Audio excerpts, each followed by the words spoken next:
So we can now move on with the next panel, the second panel of the day, which is titled Acting in the Arctic, Learning from the Arctic. And on this panel, we will have a very, very distinguished, set of panelists. So the first of them is actually not here today, but she has sent a message. You can, of course, meet her at the Arctic Encounter Seattle next month if you go across the ocean. It's Senator Lisa Murkowski, Senator of Alaska. So without further ado, I will play the video message that she sent us, and then I will welcome the speakers on stage. Hello, I'm Lisa Murkowski. I'm the Senator for the great state of Alaska, the state that makes the United States an Arctic nation. I want to thank you for the chance to share my thoughts at this very important symposium. As the world leaders gather to discuss a global response to climate change, it's imperative that the people of the Arctic be included in the discussion, not just as the poster children for a changing climate, but as human beings with a seat at the table as we consider how to balance economic development, environmental stewardship, and adaptation needs.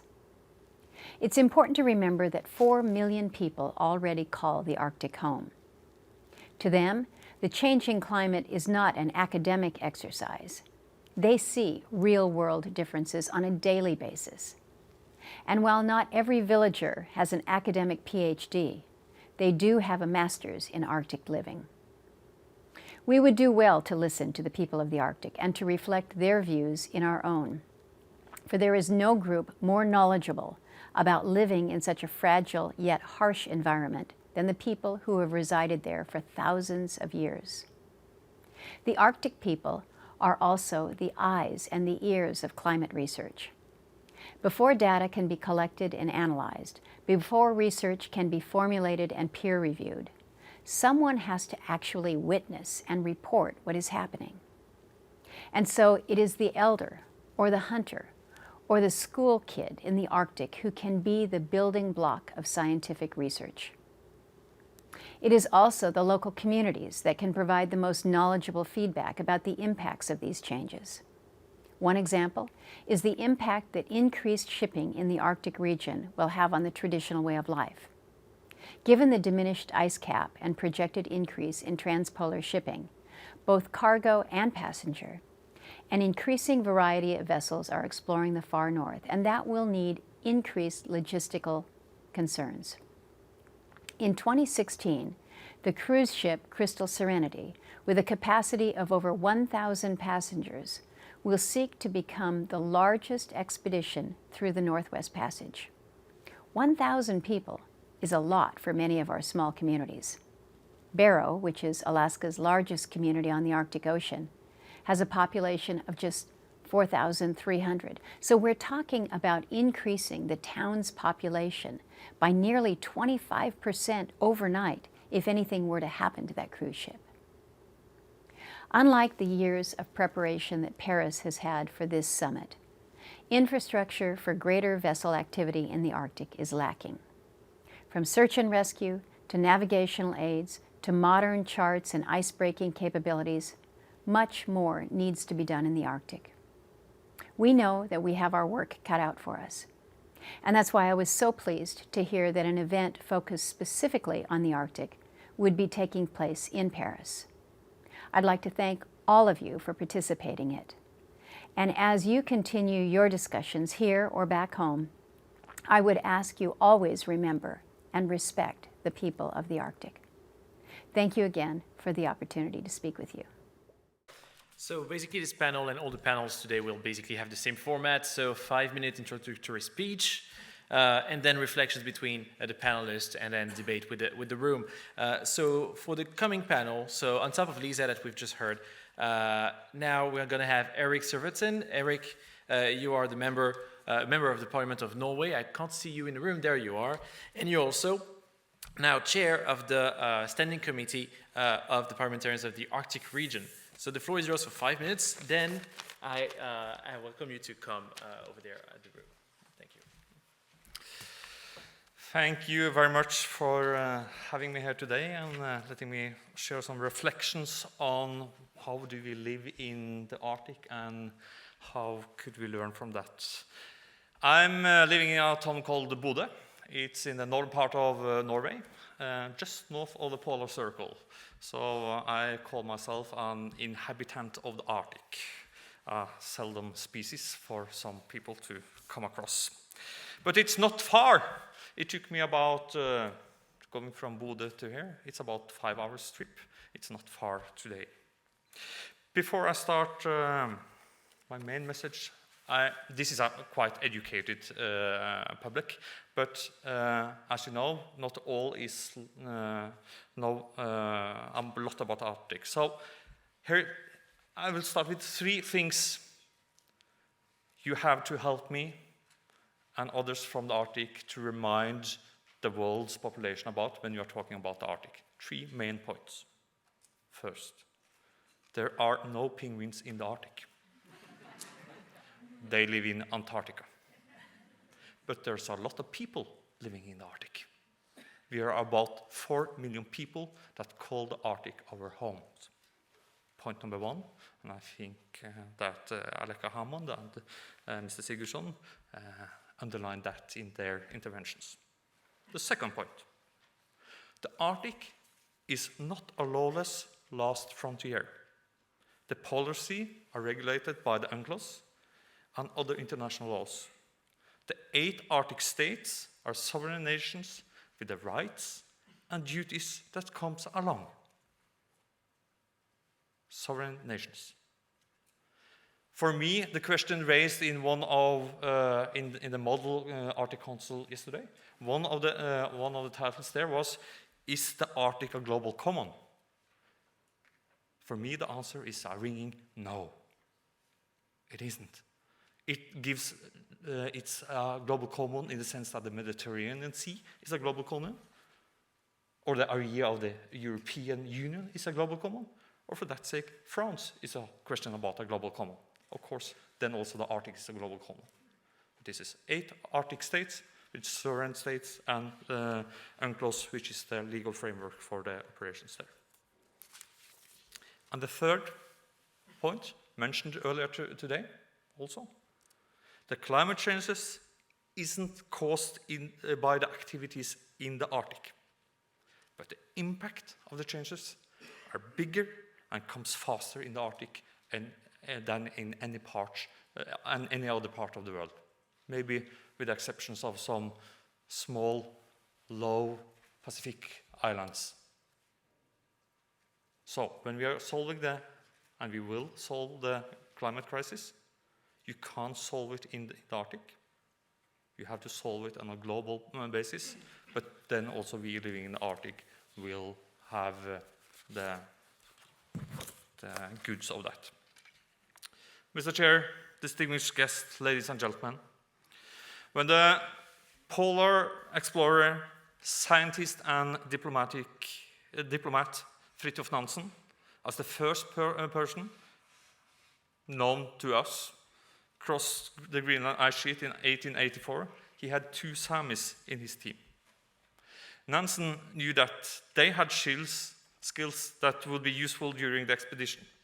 When reaching the west coast of Greenland, Nansen and his crew just missed the last boat to Denmark from the Greenland that fall. These additional 6 months, Nansen didn't spend together with the local Danish population, but with the Inuit people. From the Inuit, he learned skills like paddling a kayak that probably saved his life later on when he tried to reach the North Pole by ski the winter of 1895-96. When Roald Amundsen, another Norwegian polar explorer, as the first person traveled through the Northwest Passage, he learned how to live in the Arctic from the Canadian Inuit people. In 1911, he used his knowledge to beat Scott in the race for the South Pole. One important lesson is, when you're going to Antarctica, don't bring horses, bring dogs. How Nansen and Amundsen prepared for the expedition should be of great inspiration for how we approach sometimes extreme conditions we have in the Arctic. When companies move into the Arctic to do business, they need to prepare for the dark, the cold, the snow, and the ice, and not least the icing. To develop business in the Arctic, we need to build on already existing knowledge. When developing new technology, We need to build on the technology in the use in the High North today. We're going into a new area. We need to listen to the experience of the people who have lived and worked in the High North for generations, like my colleague Lisa Murkowski, Senator of Alaska, mentioned. There's a lot of traditional knowledge. It's a lot of knowledge to get from the hunters, from the people living in the north. As Arctic parliamentarians, we are committed to focusing on the people that actually live in the Arctic. People living in the Arctic must be fully involved in the new economic opportunities arising and the business development in the Arctic. The people living in the High North must also be allowed to make use of the opportunities in the region, just as people anywhere else in the world. Harvesting the natural resources, be it marine mammals, fisheries, or mineral resources, are important for the local economies. Developing our natural resources includes additional risk to local environment and to the societies. For the local people to accept this risk as worthwhile, they need to see direct benefits from the activity. We will not accept that animals come into the High North, simply take out the resources without adding any value into the communities.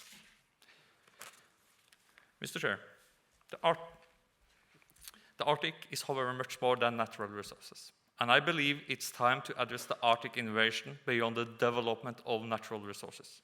What will the people living in the Arctic live off in addition to rich resources?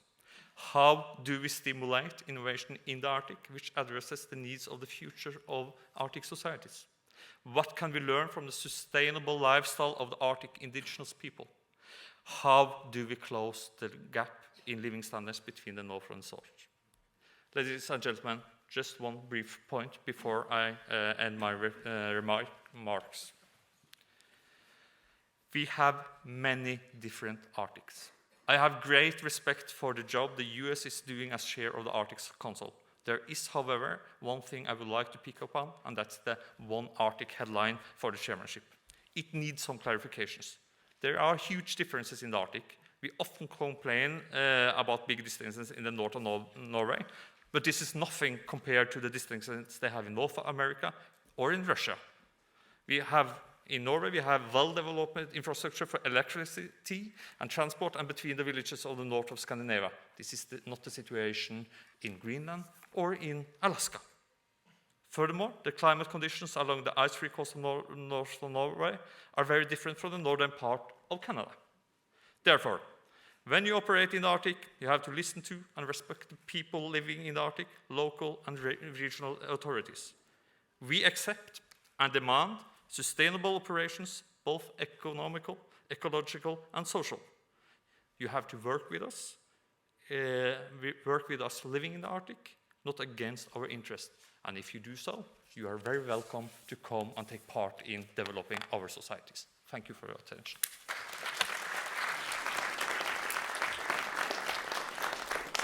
Thank you very much, Mr. Sirvetsen. So now you can see she's coming with me on stage. Liesl Maguires, a senator in the Alaska State Legislature. Pretty much like Geneviève Ponce earlier today, you will have to say next slide every time you want us to switch. Okay, wonderful. Thank you. Bonjour, good morning. It's wonderful to be here. I want to start by saying thank you to Micah and to Rachel. Where is Rachel? Rachel, thank you. Rachel is one of our Alaskans who is responsible for the great turnout from Alaska here today. She convinced us to fly all this way, so thank you, Rachel. I want to start by saying an overarching thing about my role today. I'm a local state senator, and so my remarks today will be slightly different. A couple of years ago at the Arctic Circle, I gave a speech much like what you've heard today from some of the members of Parliament, and I decided to do something different today. I wanted to give you some practical information that I thought you could use as you move forward in considering your role in influencing Arctic policy. And the primary point that I want to make is that you all have the power to act, you all have the power to convene, and you all have the power to make a difference, even in the Arctic. And I think that there has been a perception as all eyes move on to the Arctic and the magnitude, the hundreds of billions of dollars that are at stake, the land claims that are at stake, the heads of state that are now looking at it from all over, from China to Indonesia to Russia, that somehow your voice is not as welcome in the dialogue. And so I'm going to tell you about an experience in my state legislature that we took on to show you that it can be done. 2 years ago, my colleague, who is a member of the House of Representatives, I'm in the Senate, and I decided that we wanted to define our own policy for the Arctic in the state of Alaska. We didn't want to wait for the federal government, knowing that the United States would be chairing the Arctic Council. We didn't want to wait. And so we made the decision to enact a law that would create a 26-member Alaska Arctic Policy Commission. Next slide. This is our commission right here. There are 26 members, 10 are from the legislature, but what's important to emphasize is 16 are regular people from the Alaskan public that each are subject matter experts and competing subject matter experts. Very important, so that you have some who are more on the environmental preservation side, some that were more on the development side. Next slide. So here you can see some photos of us in our meeting. Next. This theme was introduced by our United States Senator Lisa Murkowski and then re-echoed by our honorable member of the Norwegian Parliament, which is that Alaskans are at the forefront of emerging opportunities, and we need to hear from them. In your case, it's the Norwegians. This was the guiding theme that we had throughout, was that we could act, we had the right to act by convening, and that it was important that we listen to Alaskans. Next slide. For 2 years, we convened meetings all across the state of Alaska. You can see the stars. We're not moving, are we? Sorry. Do you need me to move it? So go with me in a visual. Back to the other slides, what you were seeing is photos of us meeting. And the photos that we chose to put together are photos primarily of local people testifying. So we have photos of the Honorable Reggie Jewell, who will be giving a keynote. Photos of Mayor Charlotte Brower, of elders and young people all across the state of Alaska coming forward, testifying in front of our group.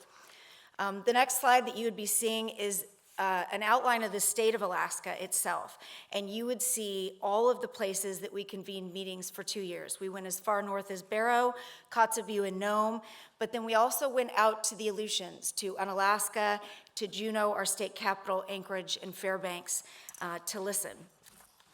The thing I want to emphasize in this model is that listening sessions took place at the very first part. There we are, we've got some slides coming. Listening sessions took place on the very first day. When Representative Heron and I came together, we decided that the most important thing about our journey was to listen to the people. And I want you to kind of think about that as all of these global leaders are gathered here on climate change, how much of it is listening.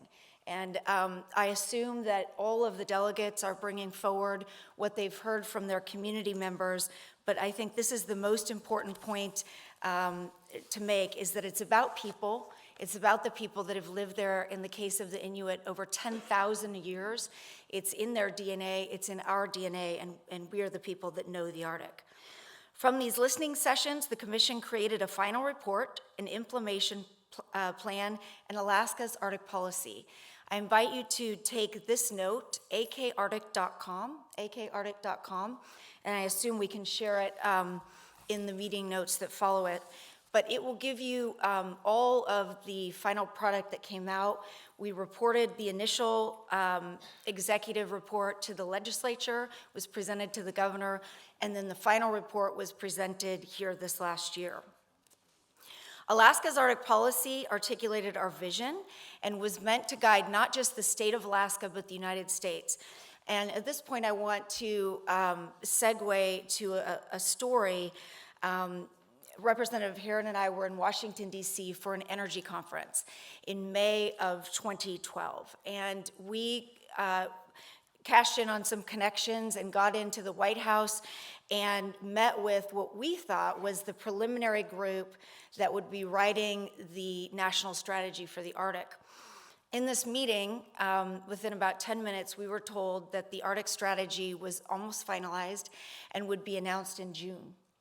And Bob and I, of course, our hearts sank, and we explained that we had just formed this Alaska Arctic Policy Commission, 26 Alaskans. Where would our role be? How could we influence the United States policy when it came to the Arctic?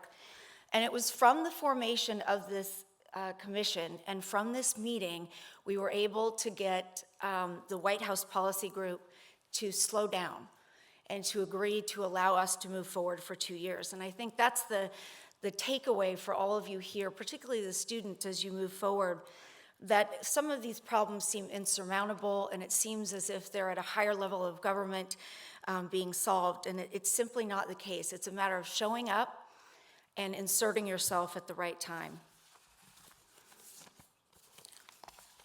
We came away with a series of policy statements, and I have just a bit more here. I want to tell you what they are because I think they're important. The first was to uphold the state's commitment to economically vibrant communities.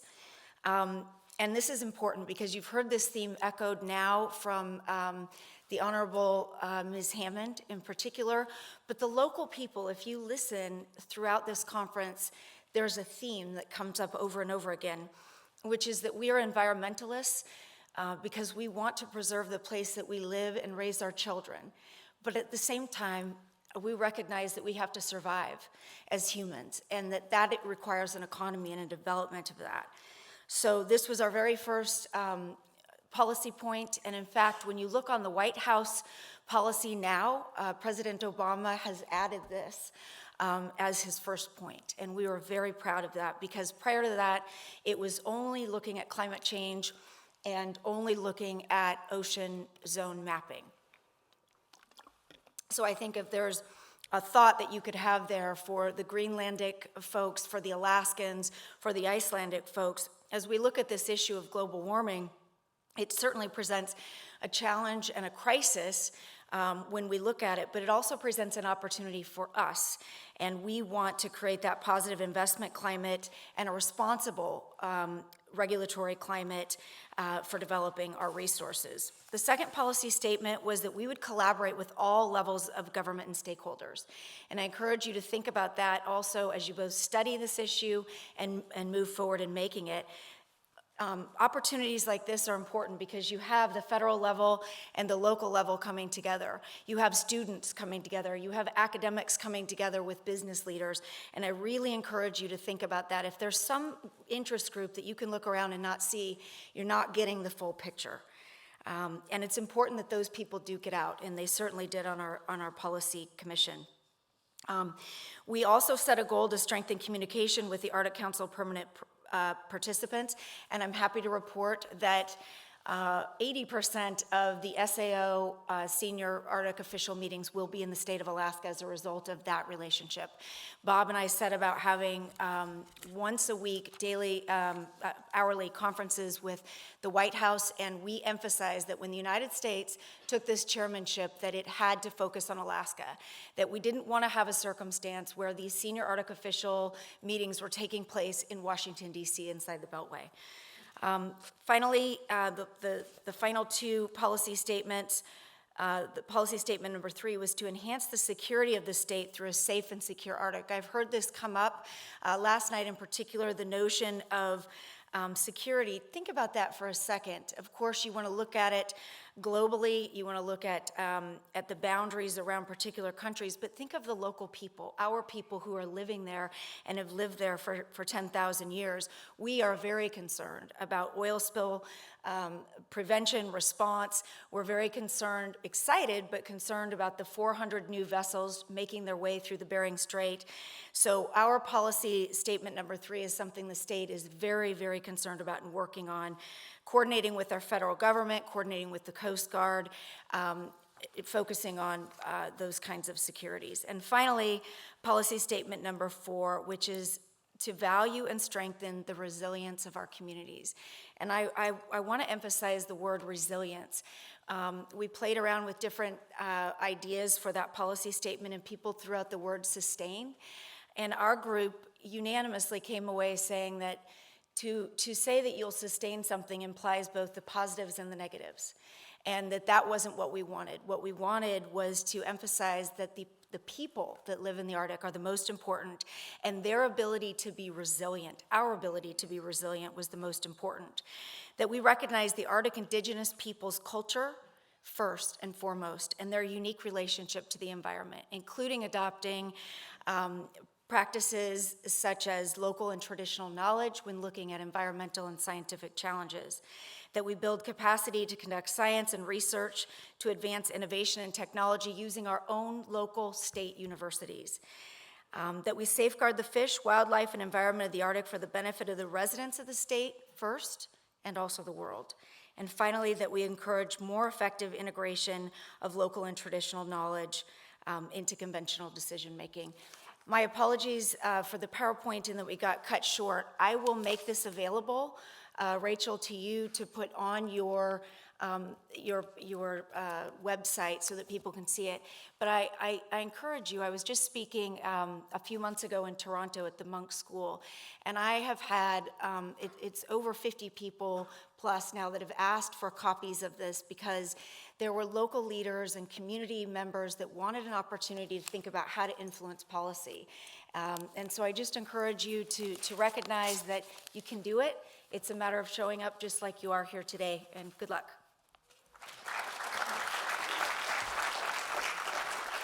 Thank you so very much, Liesel, and actually we are the ones who apologize for the PowerPoint. So now, before we head to the keynote by Reggie Jewell, of course there was a typo on the program. He's going to talk about what's in it in Arctic development for Alaska and not for Greenland. First of all, Senator Clairaut, you come from Saint-Pierre-et-Miquelon, and technically, even though you're much southerner than the Arctic, your climate is just as hard as the one in Bude, for example. Your Excellencies, Mr. Ambassador, dear fellow members of Parliament, I'm honored and delighted to sit before you and next to you today to talk about the Arctic. Or in fact, to talk about what we can learn from the Arctic and people of the Arctic. I don't come from an Arctic territory myself. I come from Saint-Pierre-et-Miquelon, a French overseas territory on the east coast of Canada and the south coast of Newfoundland.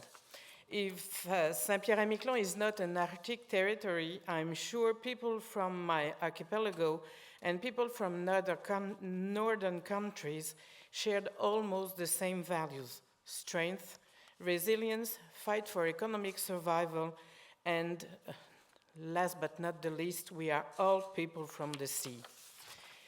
That said, I want to know more and more about the Arctic because the economic future of my people will be impacted by what is happening in Arctic. We might be impacted negatively. Sea level rise due to the melting of the Arctic and Antarctic sea ice and sea sheets. The consequences for our archipelago, our people, and our economy would be disastrous.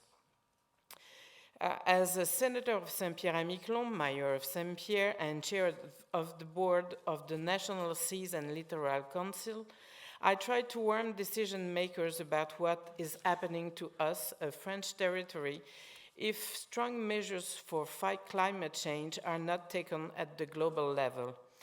We have to fight for change. Let me tell you, this is not an easy task. On Saint-Pierre-et-Miquelon, we've almost all been fishermen for generations, so fighting against all odds is at the core of our culture.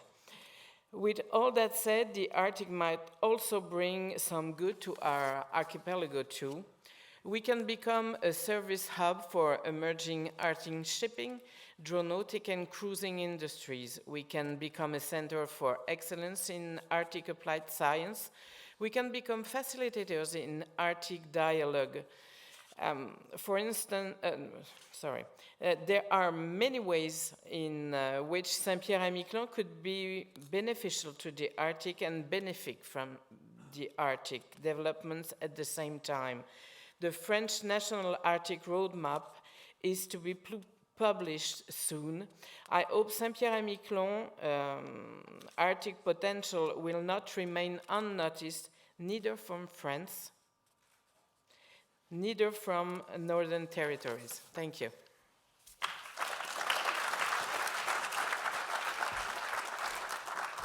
Thank you so very much, Senator Claro.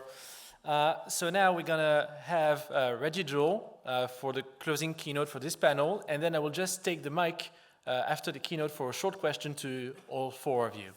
So please welcome Reggie Joel. Reggie is the former mayor of the Northwest Arctic Borough in Alaska, and so he'll talk about what's in Arctic development for Alaska. Thank you. Thank you.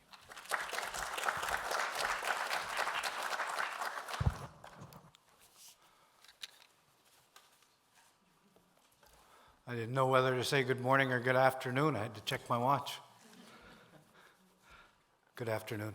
Or good morning, excuse me. See, still I got it mixed up. Liesel's map of Alaska didn't show up, so I'll try and give you a map. That would be Alaska. My home is by my second finger, just a little ways above the Arctic Circle. I am of Inupiaq descent. Globally, we call ourselves Inuit. To most people, if they don't understand either, we're referred to as Eskimos.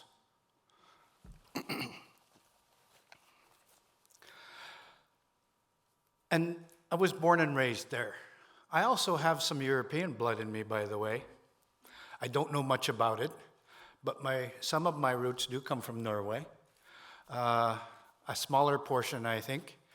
And also, I'm German Jew. So, that's a little bit about me. What I do know is my Inupiaq heritage. And I came to Paris as a member delegate, excuse me, of the Inuit Circumpolar Council, an Alaska representative to that. And that encompasses the Inuit of Alaska, Canada, Greenland, and Russia. About 160,000 of us. And this was my first COP. And I found it very interesting. In our worlds, it's a struggle, it's an opportunity just to live day by day. But in accomplishing that, all of this knowledge that prior speakers have referred to, this indigenous knowledge, plays a factor in how we do that every single day. Knowing that land, knowing the animals, knowing the conditions of the land, of the ice.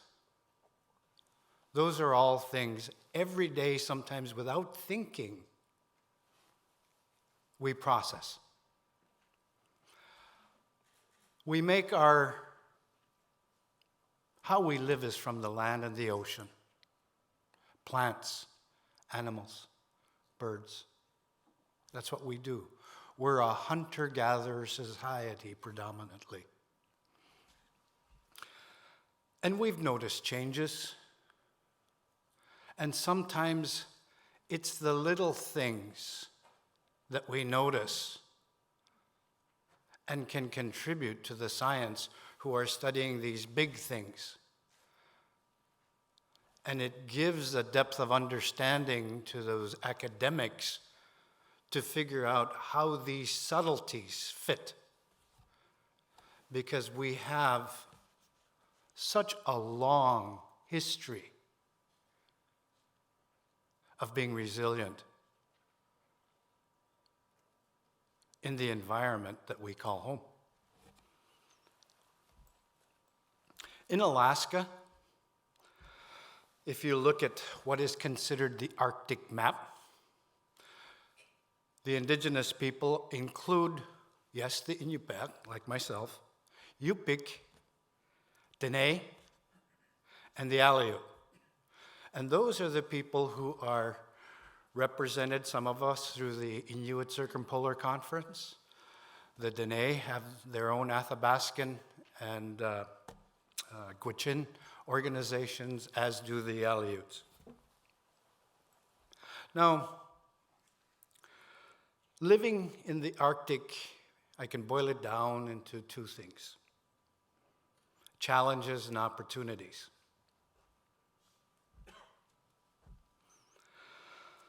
And because climate change seems to be the theme, I'll use that as kind of a little bit of an overarching piece.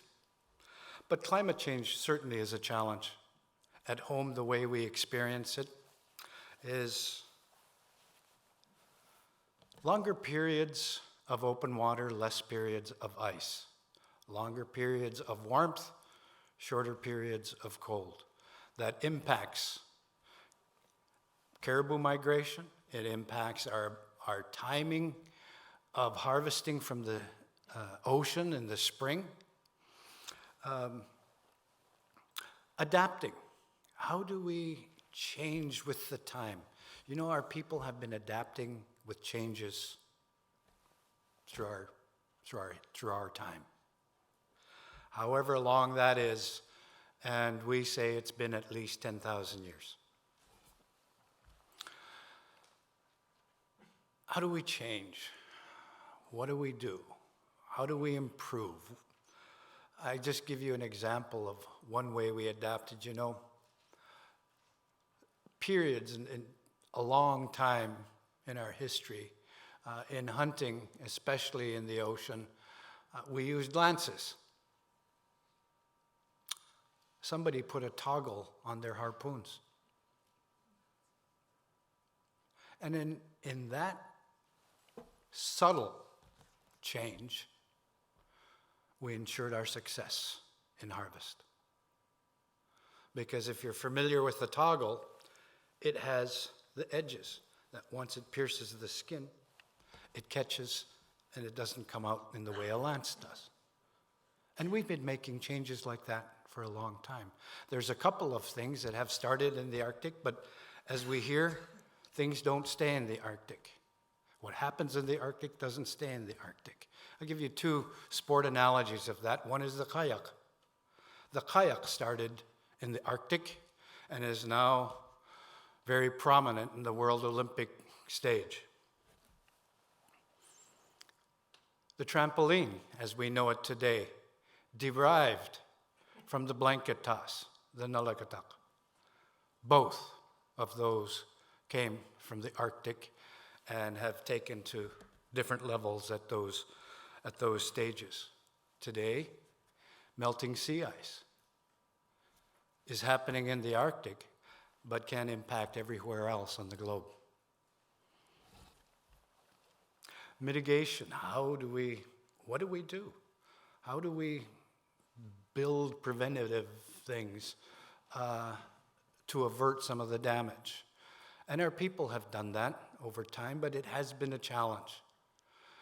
And I heard said that, and it's a lot of it's true, although it's changing, that predominantly we're not academic people. We don't have letters, or not too many of us have letters behind our names.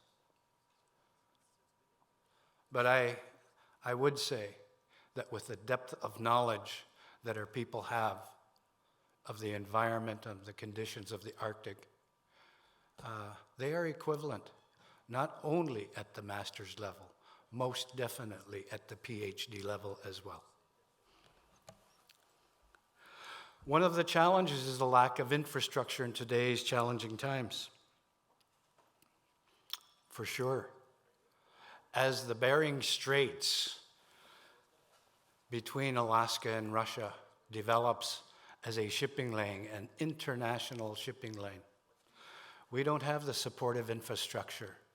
And the things that we worry about are large fuel-carrying vessels that if something were to go awry, we don't have the necessary tools to be responsive. If there were a lot of people, we don't have ports or harbors north of Dutch Harbor, which is quite a ways south. In my Alaska, on my hand, the port, the largest port is way down here, 800 miles south of where we live. Let me talk a little bit about the opportunities. I mentioned as a challenge that climate change was a challenge for us. It is also an opportunity for us.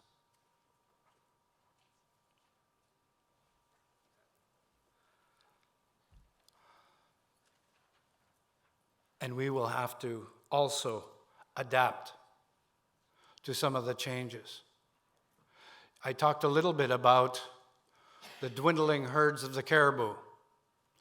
10 years ago, they were at a high of 500,000. Today, they're at now a population of 230,000. Our hunting patterns haven't changed. We still take the same amount. So it isn't because we hunt them. There's something else going on. Part of that is that in the middle of the winter, January, February, even December, in the last few years, we've been getting rain. And when the ground freezes after the rain, the animals cannot forage for their food because it is frozen. So the change we make, sometimes in doing that with these dwindling numbers, is we hunt less of those and try and fish more. Opportunities for mitigation, working with our various governments. We do that.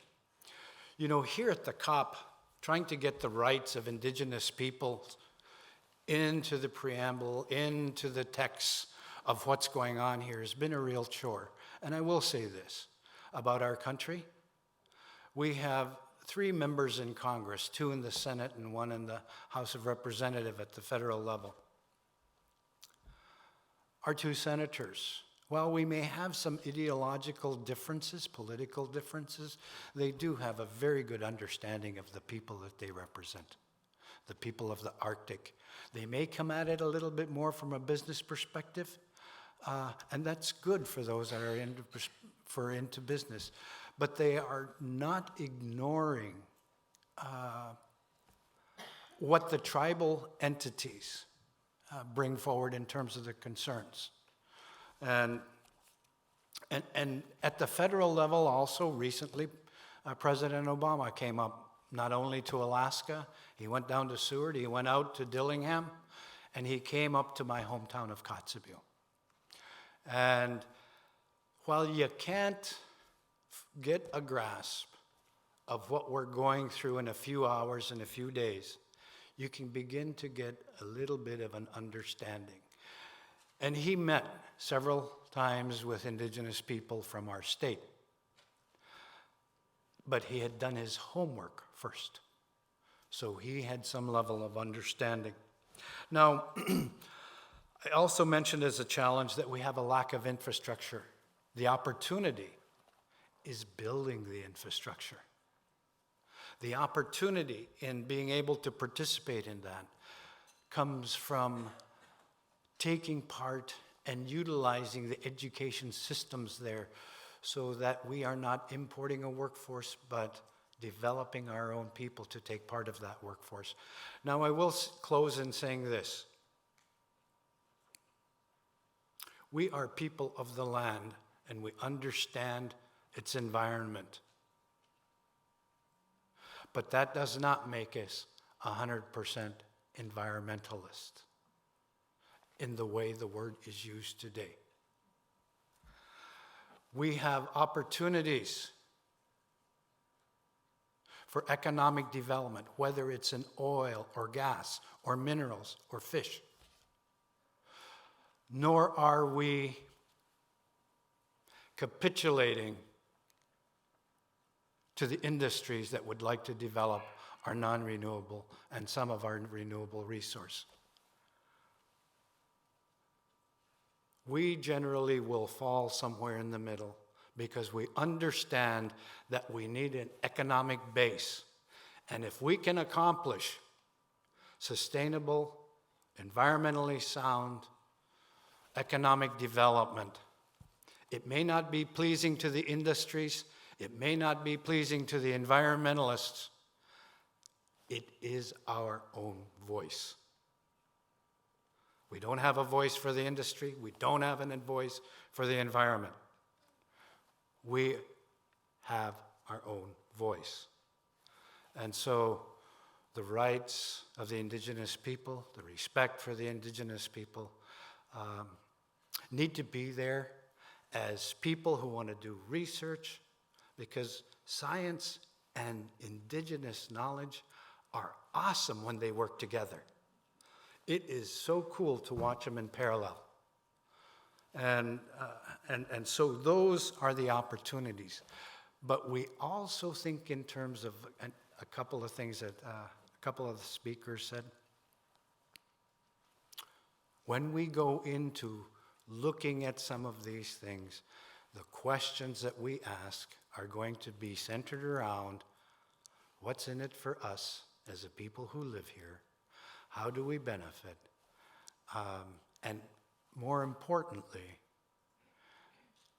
how does this world that we call home be preserved in doing and making the decisions that we make for the generations that come after us so that they can continue to call this beautiful place home? Thank you.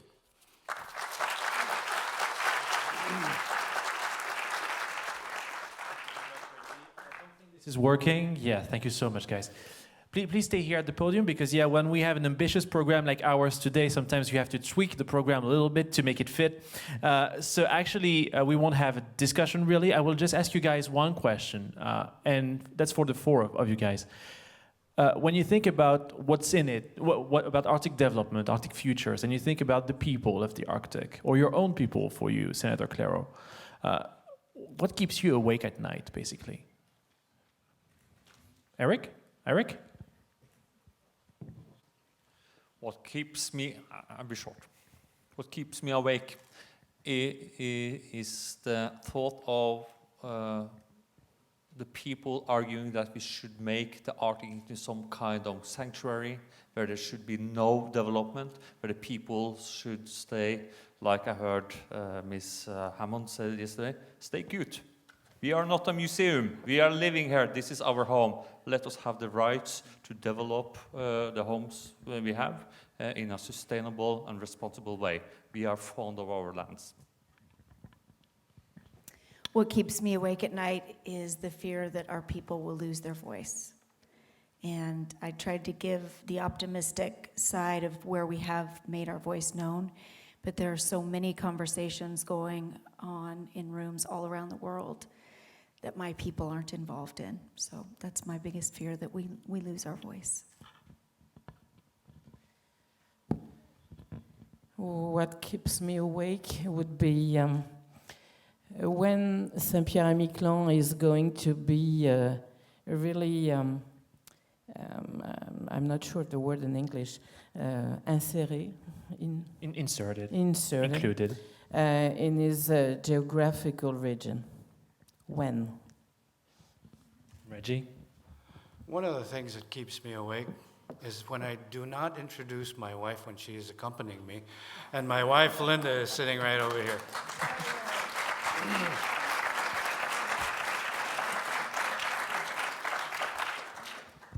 One of the things that keeps me awake is that when we hear of the Arctic and we see images of the Arctic, they are not of the people. They are of some other icon, like a polar bear, like a caribou, like a seal, like something else that people want to romanticize about the Arctic. And as members of this human race, people seem to want to ignore the fact that there are people who live there and who are often in a minority place where their voices are very small.